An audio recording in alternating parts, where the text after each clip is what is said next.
How did you come to the thing that you're about to talk about? Like, how were you just sitting around and you were thinking about it and you were like, you know what? B2B is fucked because all they do is this. You're about to talk about a revelation you had, and I don't know where it came from. It's just every single time that you talk to anyone about video, it's just the way that they're thinking about it. It's so limiting for the potential that they could possibly do. So, I mean, we've been doing video for, I don't know, let's just call it a decade. And still, in that entire 10-year span, every single conversation that is started by a client or potential client is centered around a single deliverable. Every now and then it's maybe a series, but it's never a all-encompassing or continuing idea of how to use video on a repeat basis. And for me, I don't know, it's interesting because you get into like B2B content or content in general, and you're talking about whatever it is. It's a blog post, it is a webinar, it is a newsletter, it is a fill in the blank. And there's always some sort of repetition that's programmed into its very creation. Nobody says, you know what, let's create a blog article. The end. It just doesn't happen. No one says that about a newsletter. No one says it about a webinar. No one says it about a podcast. No one says it about anything content-wise other than video. For me, I think that's a little bit awkward, a little bit backwards, and definitely detrimental to their ability to communicate to their audience. After hearing this over and over and over again, I start asking myself, why is this the case? What is stopping an entire group of businesses from thinking about how to utilize a very powerful communication tool better? What's the limiting factor here? Ultimately, what I came up with is it's probably partially my fault and the fault of every other person or company that is involved in video production as a whole. And it's just that we present how it's always been done rather than how it could, or in this case, should be done in a B2B context.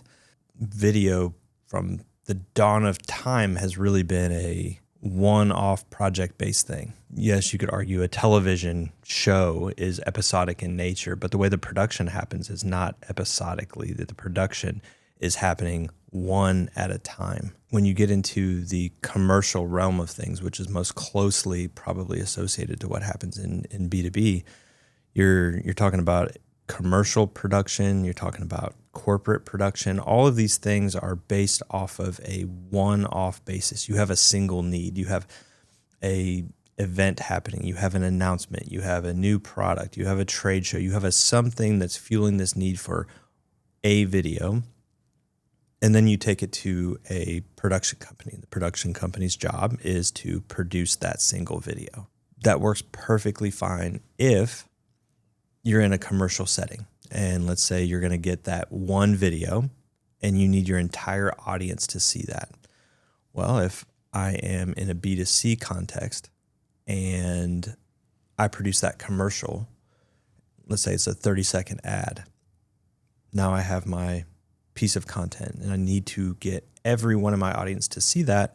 I already know that I'm going to spend a lot of money, more than the production itself, so that my audience sees it. We can really maximize that consumption of that message, that ad. So I might spend, if we're talking about a true commercial, I might spend $250,000 on the commercial, and I might spend $2 million making sure that that commercial actually reaches that target audience. Whereas in a B2B context, I might spend $15,000 on my product launch video, and then I post it to my website that most of my audience is not on. I put it on my YouTube channel that most of my audience doesn't watch. Maybe I post it to LinkedIn and a couple people see it. And then that's it. I might run a small campaign boosting a little bit within LinkedIn, but the majority of companies are running it so that there's really a lead generation aspect, not a true commercial component of it. So they never really get the value of that type of production. And for the production company, they don't know the difference. They say, okay, great, you paid me to create a video. I give you that video. I'm now gone. I fulfilled my requirement. I need, for my business purpose, the way that I'm set up, I need to move on and go and find someone else that needs a video.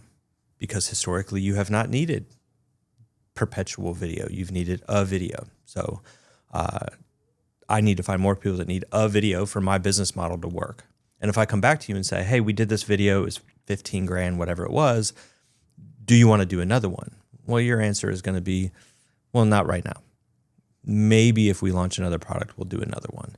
Because you can't afford to continue to spend $15,000 on a continual basis doing video after video after video after video, even if that's what's best. It just isn't in your budget to do that. So there's a mismatch in how traditional production operates and the actual needs of B2B companies in general. So unpack that. What are the needs that they actually need? And then how do they find or create or utilize a solution that actually moves them towards solving those needs? So the need is not unique in B2B. The need is you need people to consume your message.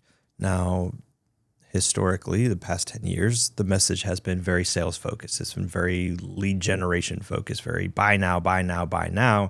And that's starting to fade away. People are tired of being sold to. They're tired of being told, buy now, fill out this form, get this ebook, do the thing, harassed by salespeople, the emails, the phone calls, or whatever it is. As soon as you fill out a form, everybody knows what's going to happen. Is that because those things are not necessarily markers of intention? Yeah, because you filled out a form to potentially read an ebook doesn't mean that you're ready to buy something. But B2B companies are treating it like it is. Many are, but I think a lot of them are waking up and saying, okay, look, we're going to be realistic, and we can go back and even look at our own history. When we get 100 leads in, how many of those people actually turn into customers? It's going to be a very small percentage, and it's going to be, in most cases, the same percentage that would have turned into customers anyway, because you have a small portion of your audience that is actively buying, and the rest of them aren't.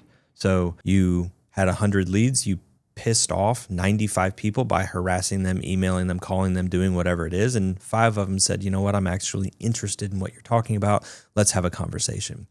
Some companies look at that and go, okay, when we close 5 deals, and some of them look at it and go, I like the 5 deals, but we might have just pissed off 95 potential future customers. And, you know, the companies that are alert to or sensitive to that sort of environment where they're saying, hey, how do we not just focus on this 5%, but how do we have a wider conversation with our entire audience?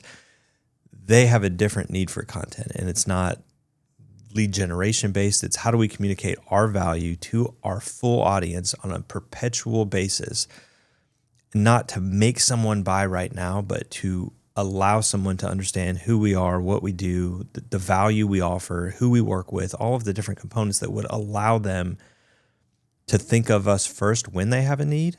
That becomes the new metric of what we're trying to accomplish. And for companies that are following that path, and there are a lot of them starting to do so, one video doesn't get you there. And that's where the need for more video comes. But it's been very restrictive for the companies that are realizing that and trying to move into that arena. They might try and do it themselves, right? So, hey, how do we do this? Well, guess what? They have full-time jobs.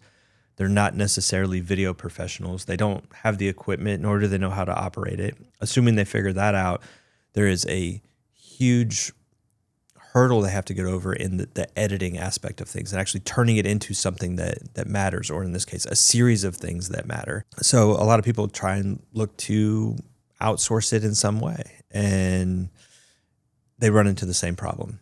You call the video production team, they come in, they're like, okay, I want to do whatever it is. It's going to be even this, right? We're going to do 50 episodes over the year. By the time you have a crew out to do 50 episodes, when you see that price tag, you're going to say, no, thank you. It's just not possible. Even from a more, not necessarily episodic in this nature, but just come out and quarterly interviewing subject matter experts or whatever it is.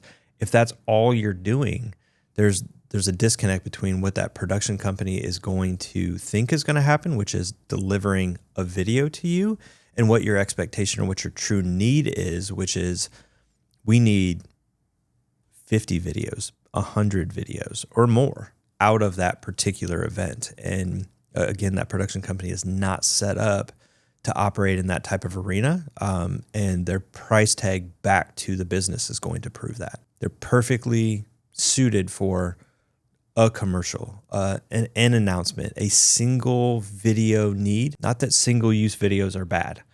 There are instances in which they're good. In fact, we did a single-use video for a client. They had a merger, two companies coming together. The CEO wanted to announce the merger, talk about what it means for the company, what it means for the employees, what it means for the investors. That content is not reusable. It is a one-time event. Once that is watched and done, it's over. And that's fine. That's perfectly suitable, normal for that particular video. But for 95% of the content that goes through B2B, it can be repurposed. It can be reused. It can have a greater shelf life, a greater return on investment if it's treated in the proper way and if it is able to be broken down into a multitude of components that can be served out to a social audience for the company, for the thought leaders, used in sales conversations, used at trade shows. There's a multitude of ways that you can use the content if you're thinking about it in the correct way before you start planning what needs to be created. So what is the first step in that? Because I know that you said earlier you talked about 50 to 100 videos. And I know a lot of the people that we talk to, if we said 50 to 100 videos on day one, they would be shocked not being able to think about, the depth of content they need. They might only be thinking of a video or two videos. How or what do you start to do to wrap your brain around how to create content on a continual basis to where 50 to 100 videos sounds not only necessary, but approachable and something that they can actually execute on? Yeah, the easiest thing is stop thinking about video. So if you've been trained to think about video on a one-off basis, just take that and set it to the side and say, hey, we're not thinking about video right now. We're thinking about what is the message that we need to take to the audience. If you know what that message is and you can figure out all of the different facets of how that should be delivered to an audience, include video at the end. Once we know what the message is, how we want to say it, who needs to say it, where it needs to happen, what we need to show, what we need to tell, all the different components, and not on a one-off basis. I mean, if your entire marketing boils down to what could be displayed to an audience in a 2-minute video, I think you have a bigger problem. So there's an ongoing conversation, there's an ongoing value presentation that needs to happen, and there's different components and different pieces in there that need to be worked and reworked and stated different ways and shown different ways and proven in different ways. Once you plan that out, now you have a recipe and a template for the content that should be created. Now, whether that's thought leadership content, whether it's product content, whether it's case studies, whether it's branded content, it really doesn't matter because you know what that message is, and whether it would be video or written content or audio content, the format is less important than what is that message. If you have the message and you know what needs to be said, and I think B2B marketers have become very good at creating copy-based content in all of those arenas. So it's a matter of taking that same exercise, that same mental approach for what you did when you thought it was going to be copy and putting that aside for a second and saying, hey, just let's plan this out. I mean, some of the companies do 2 to 3 blogs per week and it's no problem. But when it comes to a video, they're like, oh, I can only think of one. That's ridiculous. If you take the exact same content that was in your blog, you could probably turn it into a series of videos that would be available. And now you've got a lot more content and you've got an entire slew of video ideas, not just a blog post or not just a webinar or not just whatever. And none of these are mutually exclusive. You can do all of them, and you probably should. But right now, that isn't what companies do. They rule out video, or they put it in a box and say it's only for this one thing, and it's ridiculous. And it is very, very limiting for that company. It's very, very limiting for the way that they can actively communicate to their audience. And that's probably the number one thing that needs to change, I think, in a B2B setting. If they just make that little switch about how you think about video, not being a one-off item that you need, a checklist item, but more of a vehicle to allow us to deliver our message better to our audience, I think that's going to be probably the biggest unlock for most B2B teams going into 2025.